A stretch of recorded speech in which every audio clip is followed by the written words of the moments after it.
I'll tell you what happened since we spoke last. We had an astonishing heart of a dog. Yeah, thank you. And we had ourselves really an astonishing weekend for reasons that I shall now elucidate for you. So I want to say 3-4 weeks ago now, something like that. I was given word that a member of Stratosphere Lounge Clown Rodeo and also a member of our Star Citizen game community who went by the name of Bobcat was terminally ill with cancer. And the first thing I wanted to do was to name a spaceship after him. So we did. The whole organization bought like one of these crazy expensive 50-person ships, which we named after him and which he got a chance to see before he died, which was just a few days ago, a few days after I got the news. So I want to share something with you that happened over the weekend. And if you're one of those people that are just sick and tired of the video game thing, I understand that, I really do. This is not about video games. This is about something much different. And his two daughters are co-valedictorians, and we're going to adopt them too.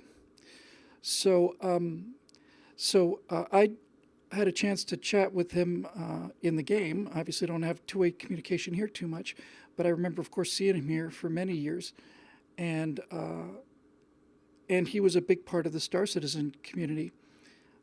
So soft-spoken and so gentle, and when we heard that he had died, we made an announcement about buying this gigantic ship. We did a piece of artwork for it that I liked very much. And then I had I think his Ustream name was Bobcat. Somebody can help me with that. And so I had the idea when we were talking to our Star Citizen group on Discord about having lost this wonderful guy. We decided that we were going to do a 24-hour in-game vigil. And that idea just caught fire. So what I'm going to show you and what I'm going to talk about is not about the video game project or about video games or any of that stuff. If you're not into the whole Star Citizen thing, I understand. I've spent too much time talking about that on the show as a video game and all the rest of it. But even if you're not with that, you should probably get quite an emotional kick out of what I'm about to show you. So basically, since it's a multiplayer game, and since virtually all of us know each other just through speaking to each other on Discord, which is a kind of a voiceover IP kind of a thing, game playing generally, and since we'd all basically interacted with each other at one time or another, I thought it would be good to have everybody in one place at one time, and that's what we did. And then so from this last weekend, from Saturday Pacific noon to Sunday noon Pacific, we had at least 2 or 3 people in FOB Bobcat, Forward Operating Base Bobcat, which I went to a little bit of trouble to pick. I wanted to find someplace really beautiful and nice. So we had a memorial for our friend. We had it online. We had it in a virtual world, but that allowed us to do some things that we never could have done in the real world, and everybody who was a part of it was really deeply moved by it. So I thought I would share just a little bit of it with you, and as it turns out, we have some pictures. So first thing was the location. I found this location earlier. That's about as close as I could get a figure to look like me. And as our friend Olamir in the comments points out, it wasn't gloomy. It was a Irish wake. It was a celebration. But I wanted someplace beautiful, and so we got there a little bit early. It was dark on this little moon when we arrived, but the sun began to come up, and that got us a chance to kind of see our reinforcements coming down. One by one, people who had known Bob and who had been in the game, and also, like I say, a lot of Stratosphere Loungers there. They started arriving. we started to get a crowd. We picked out a uniform that we liked to indicate we were all part of the same organization. And as the sun came up on this planet, more and more of us started to gather. This is 6 hours before the ceremony, but we were starting to meet and get it together. And so everyone you see here is an individual person. Almost all of them are Stratosphere loungers. We're talking to each other, and we can see each other. This is what it looks like out the window of my helmet, or whatever the case may be. So every one of these figures you see in this little presentation is not only just a real person, but it's just a real Stratosphere Lounge person as a general rule, interacting with each other and talking with each other. And instead of doing it at a local bar, which we can't do because we're scattered all over the place, we decided to do it here. We decided to do it up in the mountains on this beautiful moon called Lyria. We found ourselves a really beautiful landing spot, and we had it all to ourselves, and it was absolutely glorious. So as the day went on, we actually started to perform the ceremony. Now, there's a couple people who deserve just, I sure don't want to signal out anybody, because if I do, then people who I don't mention get their feelings hurt, and I don't mean to do that at all, but I'm going to signal out some people anyway. First of all, Chamdrin, or Times Judge here sometimes, and Foghorn, who have basically run this in-game organization pretty much on their own, while I've been trying to get all this other stuff done. As always, just really excelled. The person who you're looking at in this shot is our friend Olimir, who's Greek, was in the Greek army, or may still be in the Greek army actually. And Olimir just stepped up and decided that he was going to get everybody together for a 21-gun salute. So you can see Olimir there in the foreground, facing away. And then on the line on the right, those are, there should be 7. I don't know if there's 7 persons in the line yet, but those are 7 individual people from Stratosphere Lounge, generally, certainly from our Star Citizen game. And a couple days before we actually did this event, Olimir lined them up and got them drilled. And the other person I really would like to signal out is Lisa, goes by Te Amo Lisa here. Lisa had made a commitment to be there 24 hours, and because she had, I didn't have to. I got a chance to get a little sleep during that 24-hour period. Lisa, in a second, if you can, just remind me who else was there the whole time. Was it Nagram? In any event, I don't want to, disrespect anybody, but not mentioning their names. But a lot of the people who are watching the show now live were there. But Lisa, Foghorn, Chamdrin, and Olimir, just real standout, amazing people, what they put together.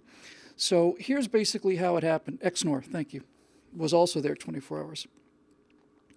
So here's basically what happened. We got out there. We spent 4 or 5 hours just kind of walking around. And then, and Hydra as well. Thank you, Lisa. Scout, all of these guys. Thank you. 24 hours nonstop all the way through. So we did it like it was real, and Olimir had drilled this 21-gun salute squad to perfection. And while that was going on, our good friend Foghorn, who is an F-16 driver in real life, goes by Foghorn F-16 here in the Stratosphere Lounge, had also put together a flyby, and I've had some real-world experience flying formation. Much harder in the game than it is in real life. But we decided we were going to do a 4-ship flyover, and we were going to do the missing man formation. For those of you who are not familiar with that, if you spread out the fingers on your left hand, let's say, each one of those fingernails is an airplane. And then as the 4-ship comes over the scene of the ceremony, the ring finger pulls up and goes straight up and represents the soul of this person departing. And the most important thing is that when that formation has the person out of it, you can tell there's somebody missing. There's a gap there. So Foghorn put together a 4-person missing man formation consisting of me, Simon Says, Chamdrin and Foghorn. So we got saddled up on that. And this is the view outside of my jet. You can see the mountain up ahead of us there. You can see all the markers representing all the people. I don't think that's Foghorn on the left. I think that might be Chamdrin on the left. Foghorn is lead. In any event, we're approaching this thing, and as we're listening in real time, we can hear Olimir starting to call the 21-gun salute to attention. And Foghorn had this absolutely perfectly worked out. I don't know where a ship is. It's probably just me being out of position. But basically it was a four-person formation. And Foghorn lined us up out there, and he brought us in. And he brought us in right exactly on the second. Just perfect time over target. So just as we had 7 actual people on this pretend mountain, doing a 21-gun salute, which means basically present arms, turn right 45 degrees, aim up, aim, fire, aim, fire, fire, and and then present arms and everything. It's fantastic. It's a strange thing how life works, but I mean this really sincerely. I had the honor of being the guy in the missing man formation that goes skyward. So we're flying towards this thing, and flying formation, especially when you've got limited visibility like this, is tough because things are skipping around a little bit. It's actually a little easier in real world. But anyway, just as they were giving the 21-gun salute, we got over the mountain. And then on his cue, so we were Angel Flight, and they were Honor 1 was their radio call sign. We were Angel 1. Foghorn was Angel 1. And just as we came in, Foghorn gave the signal for me to deploy. So as the 4 of us flew over the mountain at about 120 meters per second, that's probably 250 miles an hour, something like that. It's pretty quick. Just as we did that, I went vertical. You can see me in I'm the point jet there. One of us is out of frame.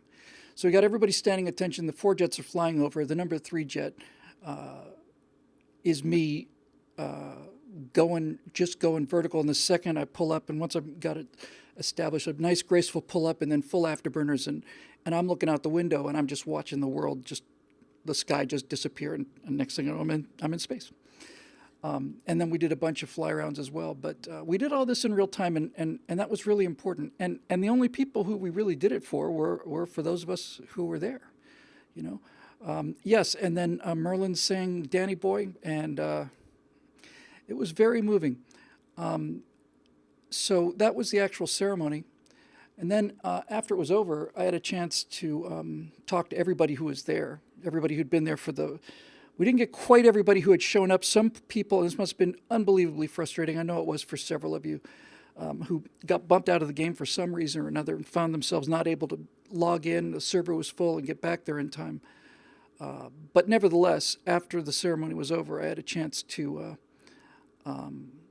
talk to everybody and tell everybody how proud of them I was, and I'll get back to that in a minute. And then Chamdrin had a chance to speak, so did Foghorn, so did Olimir, so did Lisa, and that's where we had the ceremony for our friend Bob, right there. And I just have never been that proud of anybody ever, just the people involved. And yes, it's a make-believe world. Yes, it's a cyber world, and it's a computer game and all that stuff. It's not real. That's true. But what is real is we were all there. I mean, each person you see in that picture is an individual person, and we were all on that mountain together. And it was up there, too. I mean, that is a place to have a wake. That is a view. So that was basically it. And then I have, I think, one more. Yeah. Group picture taken of the people who were in the honor guard and the salute and so on. So we actually shot a lot of video, and I'm going to put together something that features not only stills but video and really make a really nice tribute and so on. So that's how I spent my weekend. And and we'll put a real nice thing together, and we'll run that on Stratosphere Lounge as well. Now, here's a couple things about that. These are all unexpected. First of all, we are all, especially in the game, because unlike Stratosphere Lounge, where I do all the jaw flapping, in the Star Citizen game and on Discord, we get a chance to talk to each other, and this is going to come as a great shock to you, but I treat the other people more or less as if they were equal human beings to me. No, but it's great to be able to listen for a while. And so I got a chance to stand up there on that mountaintop and tell everybody not only that I was proud of them, but I'd never met better people. This is what Merlin had mentioned when his wife was hit by a car. Just never met better people.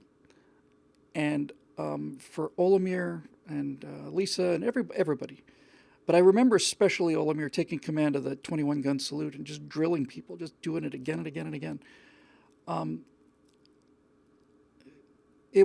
We were there. And on some real level, we were there. Perception is a strange thing. And if you've never experienced it in a video game, you've had some experience similar to it, certainly in the movies.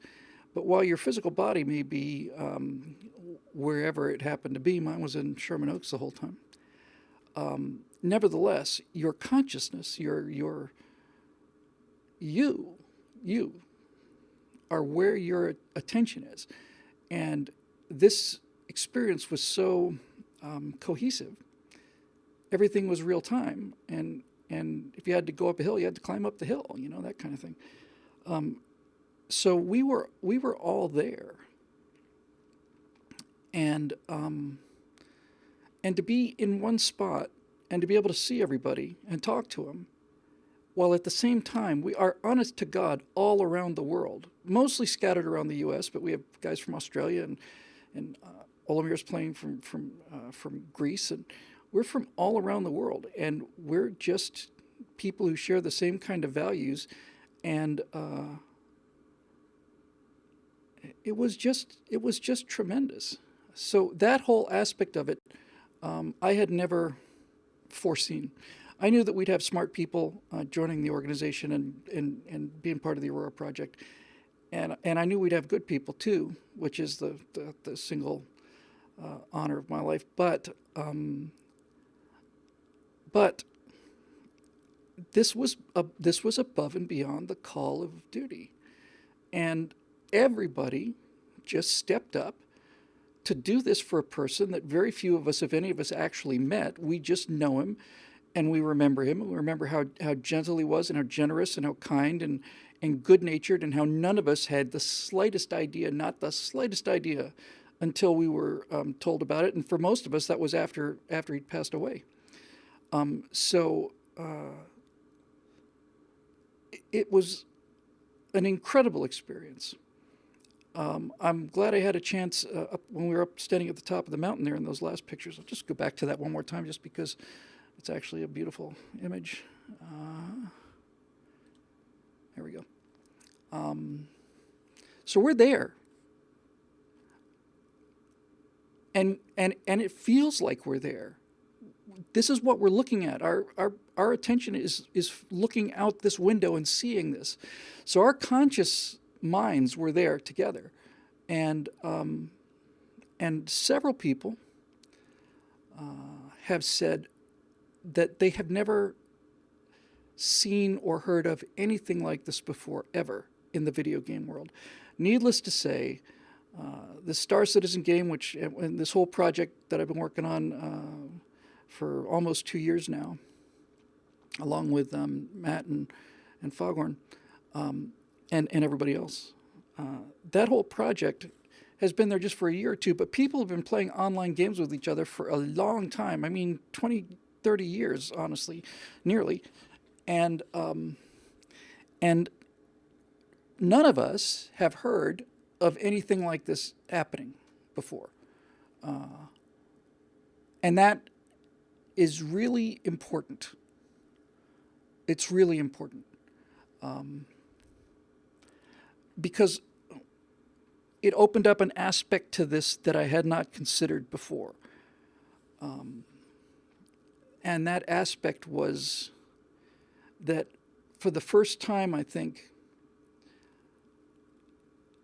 it's called immersion. When you're playing a computer game and your consciousness is in the game, that's called immersion. And we've had immersion many times before, but this was the first time I ever felt like it was real, and somebody said over the course of the 24 hours, on some level, almost more real than the real world. So yes, it's true it wasn't the real world, and yes, it's true we weren't actually standing on a mountain, but it's also true that we didn't have a mountain to stand on, and it's certainly true that I wouldn't be able to fly missing man formation in the real world. So yeah, Ian Little just pointed out that he says having internet friends is such a weird thing. It's new in human history. It is, and as you've seen from some of the demos of the facial tracking stuff, which we didn't use yet because it's not really there yet, but we have already, and you've seen some demos of them here. We've already got the ability to turn a webcam on us and have our characters speak and move our eyes and as if it were us. This image customization thing is not very good yet. That's the closest I could get to me, but that's not far off. And so even though we didn't do it on this trip, we are very close to being able to look at our faces, see us, hear us, and so on. And as always with this amazing virtual world, it just gets better and better and better. Just more and more realistic. So I'm just really blown away by this idea of online community and an online presence. It's very primitive now, although God knows I felt like I was there. But it was a glimpse of a world where our friends and our family are people from all around the planet who believe the same things that we do, and we just associate together because we, just like each other's company. I was just proud of everybody, and exceedingly proud, and had not for a second anticipated this aspect to this experiment that we're doing. I really do wish that Times Judge and Foghorn and Lisa and Olamir and a few others that are here right now watching the show live. I wish they had the ability to say something. If you want to type something quick, guys, I can read it. But they all had a chance to speak, and I was just utterly blown away by it. So it was an amazing day, and I know Bob would have loved it, and yeah. So now, of course, the problem is going to be, I mean, if something happens to me, how you guys are going to arrange a 8,000 aircraft overfly with a 60,000 gun salute. I mean, that's going to be a tough thing to put together. But in any event, yeah, Lisa cried. I could hear her a little bit breaking down when she was talking about it. So that was that. And it was an amazing experience. And it bound all of us together. And I don't get paid by Star Citizen, and I know it's pushed a couple of marriages. And nevertheless, you don't have to be a video game player to be able to do this if it interests you. Anyway, I had a chance to hang out with a bunch of my friends over the weekend, and they impressed me, and they had impressed me previously. So, oh yeah, Kulak76 says if I happen to fall down the stairs, they're going to nuke an entire planet from orbit. That's good. Thank you, Kulak76. The only way to be sure. Okay. So anyway, that was that. It's really great fun, and it's all, it's all you guys. So.